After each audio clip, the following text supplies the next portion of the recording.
When you run into desperation and can't find a particular page on a small site, there's one page you can refer to: the sitemap. In this lesson, we're going to take a look at sitemaps, what they do and how they're useful, and of course how you can create one. It's not just lost and frustrated web users who love sitemaps. The search engines love them too. A sitemap is an easy way to ensure that the search engines are able to see every page on your website, giving you a better chance of having all your pages indexed. There are two different types of sitemap.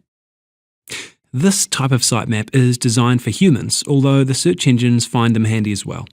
These are just normal HTML pages full of links to all the pages on your website. This page is usually accessible through a small link in the footer of your page.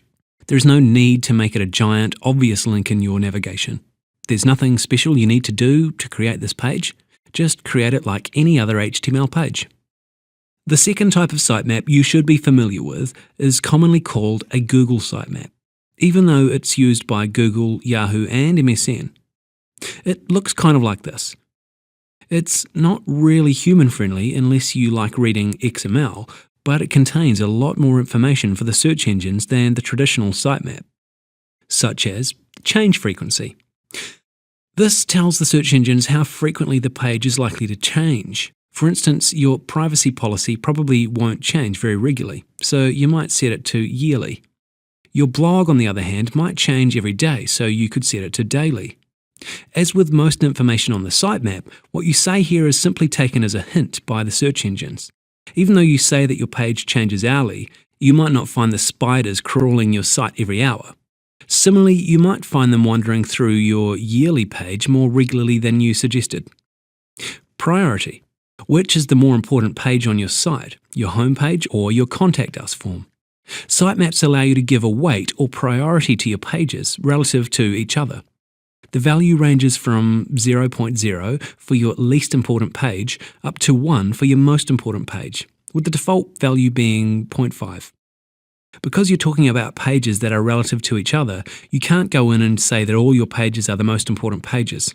This makes them all look the same to the search engines and completely defeats the purpose. The idea is that you should give a higher priority to pages like your index page, your reviews pages, and other pages that you really want to see in the search engines.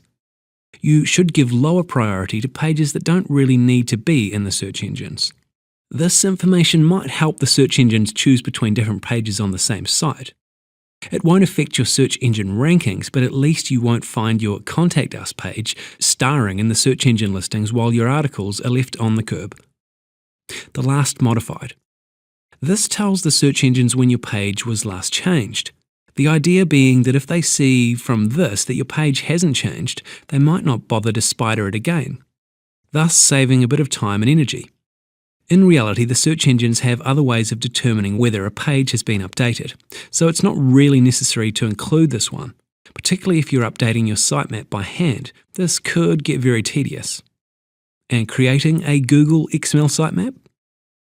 It is possible to write your sitemap by hand. The language is quite simple, but it's a long and arduous process if you have a lot of pages. A better idea is to use an XML sitemap generation tool.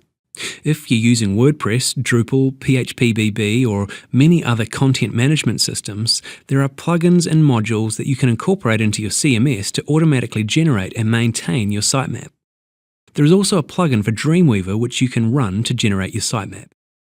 The next thing you need to do is upload the sitemap to your web server, just like you upload any other file, and tell the search engines where they can find it. How to inform the search engines manually. Okay, Google. If you sign up for Google's Webmaster Tools at google.com/webmasters/tools, once you've added and verified your site, you'll be able to tell Google where to find your sitemap as well. Note that for this method, you'll need to sign up with a Google account and authenticate your site by uploading a key file to your website or adding a meta tag on your page. Once you've done it once, you shouldn't have to do it again, unless you delete the file or the meta tag. What about MSN? Not quite as friendly as the Google method. Try entering this into your browser, changing it to the address of your own sitemap, of course. Yahoo. The method for Yahoo is similar to the one for Google. You need to add your site to Yahoo's Site Explorer service, and from there you can add a sitemap. You'll need to sign up for a Yahoo account if you don't already have one, and authenticate your site by uploading a key file or adding some metadata to your page. What about with the robots.txt file? If all this seems like a lot of jumping through hoops, then there's an all-in-one solution, adding one line of code to your robots.txt file.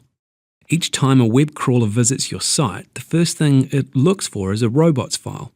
This is the place where you tell the crawlers and other robots which pages you don't want them to access or index. If they're polite crawlers, and most of the search engine ones are, they'll respect the wishes of the robots.txt file. It's also a good place to tell them about where to find your sitemap. The main search engines are guaranteed to see it if you put it in there. To add your sitemap, just add this one line of code to your robots.txt file. You can paste it anywhere inside the file. It actually doesn't matter. Of course, replace the example address with the address of your actual sitemap. Make sure it's a full URL, including the HTTP and your domain name, just like in the example above. You can add more than one sitemap if you need to. For instance, you might have a sitemap automatically generated by your blog platform and another one for your regular website. Just duplicate that line of code and change the URL to your other sitemap. Add as many as you like. An important thing to remember, don't try to use your sitemap to hide information on your website. You might be tempted to exclude certain pages from your sitemap so that the search engines don't find them. It really doesn't work that way. They might find them anyway. If you don't want certain pages on your website to be indexed by the search engines, you need to use your robots.txt file to tell them that. And time for today's lesson summary. In this lesson, we've looked at sitemaps, what they are, how they're useful, and how to create them. We also looked at the contents of an XML sitemap and the different ways you can submit your sitemap to the search engines. I hope this has been helpful, and that's all we've got time for today. Thanks so much for watching, and we'll see you again soon. Bye for now.